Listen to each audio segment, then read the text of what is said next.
and someone's fucking house, and the first thing the first thing I do, I fucking lift up the sheets. Okay, she got a snatch. I'm good. I'm good. And I get the fuck out of there. But and I've blacked out so many fucking times. And we talked about this the other day. Me and Brandy were talking about this, and she goes, "Yeah, I've blacked out a couple times." I said, "Well, how about fucking double blackouts?" We're like, you black out, and you come to, and then you fucking black out again, and then you come to. But when you're partying for 3 days, 4 days, with no sleep, and you think the only amount of nutrition you're getting is orange juice, forget it. And then, hey, let's drop some acid while we're here. Fucking ridiculous. But again, like I said, I can't. On your end of you never went in with the intentions of doing that. I was totally opposite, dude. I was like this. He represents most guys. No, because I went through what you went through, where I felt like I was a fucking viper, and I wanted to go out there and I wanted to conquer as much pussy as I could, and I wanted to give them the best fucking sex, and then never see them again. Fuck those bitches, because that was my thinking. A lot of anger, of course. Oh yeah, a lot of fuck. Oh yeah, for sure. And it was a self-esteem and insecurity.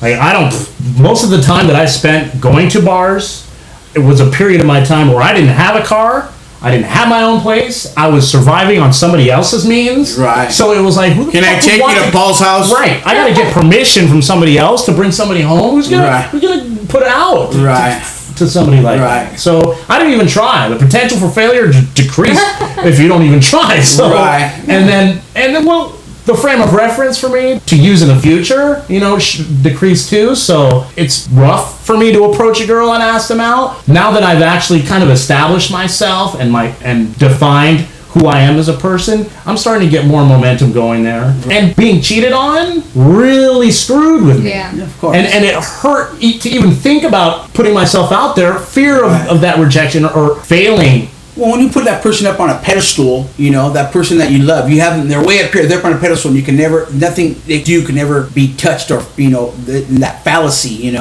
And then, like you said, when you find out they've cheated on you or whatever, you're like, I can't believe that you fucking did this to me. Like with me, the first thing that went through my mind is I start fucking imaging her getting fucked by another dude. I'm like, oh my god, and that's just even fucking drilling. That's drilling my fucking brain even more. You know what I mean? So what do? I gotta fucking stay deluded, man. I gotta stay deluded. I gotta stay fucking drunk. Yeah. And then the fact that she was doing it for 4 months before I even found out. And I'm like, am I that fucking horrible of a person that you have to literally go behind my back and fuck around me for 4 months? Because you don't have the courage to say, look, this is over. It's not working out. Yeah. You can't come up to me and say, hey, guess what?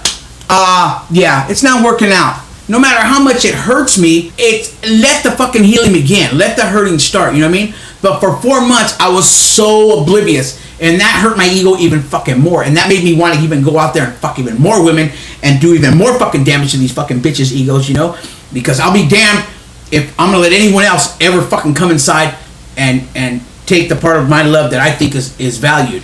It's never going to happen to me again. So yeah, it's a fucked up scene, man. To get cheated on, dude, it's the worst. But what I'm learning now is the exhilaration you get by asking somebody out and getting, sure, yeah, I'll go out with you, and here's my number. However long that time was that you spent hurt or rejected just gets diminished completely. Yeah. Even if that one doesn't work out, you're frustrated. You go through that period of mourning, where things aren't working out. Mm-hmm. I'm still single. The next time you ask somebody out, it diminishes it like that instantly as soon as somebody proves to be a potential dating person. Yeah, for sure. That's what I'm learning, and it's giving me a lot more confidence to keep pursuing, to keep trudging away. Because I've spent many years in a depressive state trying to get past that relationship that really screwed me up. And I think everybody should, spend a lot of time before they get involved with somebody that looks to be, a potential mate for the rest of your life. Find out who you are first, because you're going to get locked into a situation, and then kids are going to come, and you're going to spend a lot of time raising children in a resentful environment. Or you're going to be another one of these people to add to the statistics of why society keeps getting more and more degraded by raising a kid on your own. And just a little note, like 30% of the divorces that are going on right now are caused over Facebook. I just wanted to throw that in there. I think it's money and religion. Those are the number one causes for divorce. But it catches cheaters. Yeah, and a lot of they go into the court, and I was just watching this the other day. They go into the court, and it's like, well, so and so caught so and so. He was cheating. Befriending on Facebook, and like 30%. That's a high number. It's a high number. They get caught up. Anyway, let's pause for station identification. You are listening to Sink or Swim with Wes and M. Okay, and we're back, and we're talking to Brandy about her employment. Yeah, I'm a medical transportation driver. With dreams of being a stock car racer, or? I mean, when you're behind the wheel. Being a truck driver, no. Are there advantages of being behind the wheel, or does it offer you certain opportunities that? No, I just like it because I'm always out there. I'm not stuck in an office. I'm always out there on the road listening to the radio. Right. Sometimes I got my regular patients that I love. It's just always fun just being out there. You get to listen to their music, let loose. You're not stuck somewhere. My previous job was Walmart, and that was a hellhole. Oh. What did you do at Walmart? Everything. I was like the redheaded stepchild there. It was horrible. I acted as department manager, support manager. I was just everything they needed me to be, and they didn't even pay me for that stuff. And it was horrible there. I was glad when I left. But this job I love. I absolutely love. When they call me in on my days off, I'm willing to go. I love getting up. I'm not looking for an excuse not to go to work like I did at my old job. I love my job. Is this a career path? Yeah, I love it. I would stay there for a long time and work my way up and stuff. I wouldn't want to go, like, a lot of times patients ask me, would you want to move up to, like, an EMT? I wouldn't want to do that because I wouldn't want to work with, like, the medicines and all the other mumbo-jumbo talk and all that. But I just love just driving and transporting, talking to all the different patients and helping them. It makes a big difference in their life. Yeah. Who transports them, yeah. Well, Andrew moved up in the company. Yeah. He's another driver. He's actually still my driver. He takes me home at night, but supposedly he had moved up in the ranks. So he's supposed to be mechanic. Oh, is it? Yeah. Okay. What are the crazy stories that have happened while you were driving? My first time picking up Marin. He's the craziest patient. My first time, I was doing a gurney, and I was sitting in the back, and it was a Chinese guy, and he kept on wanting to pull out his thing to go pee. Get the fuck out of here. Yes, and I was like, you can't do So that. you're driving. No. Okay, with the gurney, there's two people, and the guy was driving, my field supervisor, and I was in back, because one person has to sit in back with the gurney. Right. And I was like, you have a diaper on. You can't take it out. You have to pee on yourself. You have a diaper. You gotta wait. We're transporting him to LA. And he kept on saying, I got to go pee. I'm like, no, you can't take it out. So you're holding his hands down? No, I wasn't holding his hands down. I was like, you can't take it out.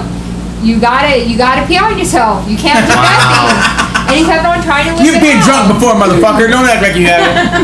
And I was like, oh my God. And then I had a lady pee This is how soon into your... My first day. Your very first day. Yes. I had a lady pee on my boot when I helped her up into the wheelchair.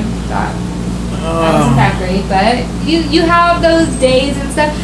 But I mean, it's not as bad as like what a CNA goes through. No one knows. We don't know what CNA is. Describe that. I don't know what the whole title is called, but they're the ones who actually are the ones that are changing their diapers at convalescent homes. They're the ones who change their diapers, who bathe and wash them, who do basically all the dirty work. The dirty work, literally. basically. You just transport motherfuckers. Yeah. I mean, get like the raw, like the worst patients sometimes who are just a-holes, but a lot of times they're really nice. It's cool.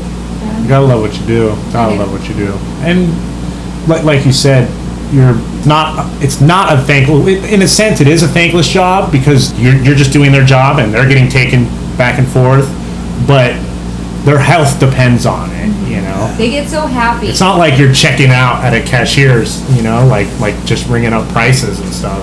You're contributing to bettering these people's lives. Oh, they're so thankful. Like when I get elders, they're like, oh my God, it's a wheelchair lift. This is so nice. It's a limo. They think it's like like a limo, like some grand thing, and it's just like a van. And like, oh my god, can I go back down and come up again? Wow. And they're all showing their friends, like, come out and see my limo. Come see my limo. Check out my ride, girl. And I'm like, it's just a van. They upgraded. Look, Margaret, it's a lift.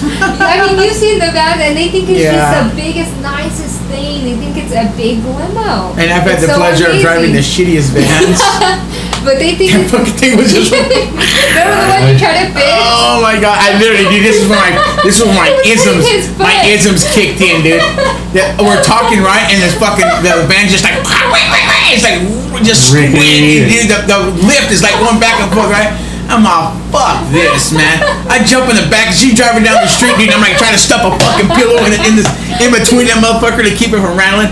So then I'm driving, and she goes, hey, you gotta stop it. I go, yeah, I got my foot shoved up against it. So we're driving down the street, and I got my foot shoved up against this motherfucker to keep it from fucking rattling. I got it to stop after 2. I pulled over and I put like papers in it and stuff. Oh yeah, so I told you. I said, yeah, your best bet is to get some stop at a store and get some fucking green sheets and stuff them in there and keep them from fucking rattling. Wow. But those was, you know. So 4, 5, 10-hour shifts? I'm off 3 days and on 4. Cool. Weekends?